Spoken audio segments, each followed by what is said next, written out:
नमस्कार दोस्तों, स्वागत है आपका अपने YouTube चैनल रेल व्हील में। 70 दिनों बाद आखिरकार रेलवे की नियमित सेवाएं आंशिक रूप से आज से शुरू हो गई हैं। अगर आपको रेलवे में यात्रा करनी है तो इसमें कुछ रेलवे प्रशासन ने कुछ छोटे परिवर्तन किए हैं जो आपको जानना बहुत ज़रूरी है। जैसा कि आपको पता है, 12 मई से चालू 30 विशेष राजधानी और 1 जून से चालू मेल एक्सप्रेस सभी 230 ट्रेनों की आरक्षण अवधि पहले 30 दिन थी, उसे भी बढ़ाकर फिर से 120 दिन कर दी गई है। अब आप 4 महीने पहले से ही अपनी टिकट बुक कर सकते हैं। इन सभी 230 ट्रेनों में पार्सल और सामान बुकिंग की अनुमति रहेगी। ये परिवर्तन 31 मई 2020 से सुबह 8 बजे से लागू कर दिए गए हैं। अन्य नियम जैसे वर्तमान बुकिंग, रोड साइड स्टेशनों के लिए सीटों का तत्काल कोटा आवंटन इत्यादि नियमित समय सारणी वाली ट्रेनों जैसे ही है। इसके अलावा कुछ और इम्पोर्टेंट बातें जो आपको जानना जरूरी है, जो इस प्रकार है। आरएसी और वेटिंग लिस्ट पहले की तरह ही रहेगी। सबसे इम्पोर्टेंट बात यह है कि कोई भी आरक्षित यूटीएस टिकट जारी नहीं किया जाएगा और यात्रा के दौरान किसी भी यात्री को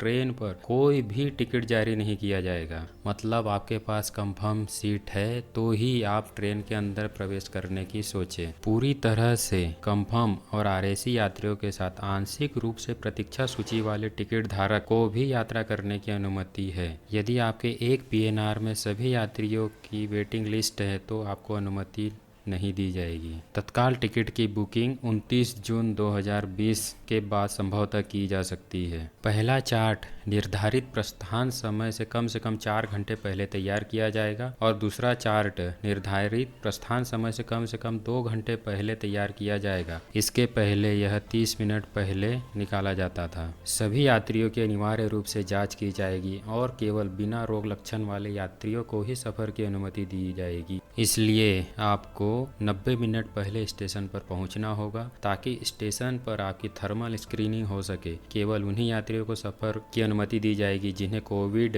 रोग का कोई लक्षण नहीं होगा। और हाँ, यात्रा के शुरू से यात्रा के अंत तक आपको मास्क पहनना बहुत ही जरूरी होगा। इसके अलावा आपको यात्रा के दौरान सोशल डिस्टेंसिंग का पालन करना जरूरी होगा। अपने गंतव्य पर पहुंच जाने पर आपको उन हेल्थ प्रोटोकॉल का पालन करना होगा जो वहाँ की राज्य सरकार या वहाँ के केंद्र शासित प्रदेश द्वारा निर्धारित किए गए होंगे। इसके अलावा टिकट रद्द करना और किराया वापसी नियम रेल यात्री नियम 2015 के अनुसार लागू होंगे। यदि किसी यात्री को काफ़ी बुखार या कोरोना के लक्षण पाए जाते हैं तो ऐसी स्थिति में किराया वापसी लागू रहेगी। यदि स्टेशन पर स्क्रीनिंग के दौरान किसी यात्री को काफ़ी बुखार या कोविड इत्यादि के लक्षण पाए जाते हैं तो कंफर्म टिकट होने के बावजूद उसे यात्रा करने की अनुमति नहीं होगी। यदि ऐसे मामले में यात्री को पूर्ण किराया लेना है तो उसके नियम इस प्रकार रहेंगे। पीएनआर के आधार पर जिसमें केवल एक ही यात्री हो या पार्टी टिकट के आधार पर यदि एक यात्री सफर करने के अयोग्य पाया जाता है और उसी पीएनआर वाले अन्य सभी यात्री भी सफर नहीं करना चाहते हैं तो वैसी स्थिति में सभी यात्रियों के लिए पूर्ण किराया वापसी की अनुमति दी जाएगी। इसमें तीसरा नियम इस प्रकार है। एक पार्टी टिकट के आधार पर यदि एक यात्री सफर करने के लिए अयोग्य पाया जाता है, हालांकि उसी पीएनआर वाले अन्य यात्री सफर करना चाहते हैं, तो वैसी स्थिति में उस यात्री का पूरा किराया वापस कर दिया जाएगा जिसे यात्रा करने की अनुमति नहीं दी गई थी। टीटीई प्रमाण पत्र प्राप्त करने के बाद यात्रा की तारीख से लेकर 10 दिनों के भीतर यात्रा नहीं करने वाले यात्री की किराया वापसी के लिए टीडीआर दाखिल करना होगा। इसके अलावा कोई भी खान पान शुल्क किराया में शामिल नहीं किया जाए। प्रीपेड भोजन बुकिंग, ई केटरिंग की व्यवस्था नहीं होगी। हालांकि आईआरसीटीसी उन सीमित ट्रेनों में ही भुगतान के आधार पर सीमित मात्रा में खाद्य सामग्री और डिब्बाबंद पेयजल की व्यवस्था करेंगी जिसमें पेंट्री कार जुड़ी हो। इस आशय की जानकारी यात्री को टिकट बुक करते समय दे दी जाएगी। स्थिर खान पान और वेंडिंग इकाइयाँ इत्यादि खुली रहेगी। फूड प्लाजा, रिफ्रेशमेंट रूम इत्यादि होने पर वहां से पके खाद्य पदार्थों को केवल अपने साथ ले जाया जा सकता है क्योंकि वहां बैठने की व्यवस्था नहीं होगी। और हाँ, ट्रेन के अंदर कोई चादर, कंबल और पर्दे प्रदान नहीं किए जाएंगे। यात्रियों को सलाह दी जाती है कि वे यात्रा के लिए अपने साथ स्वयं ही चादर, तकिया ले जाएं। इसे ध्यान में रखते हुए एसी कोचों के अंदर तापमान को उपयुक्त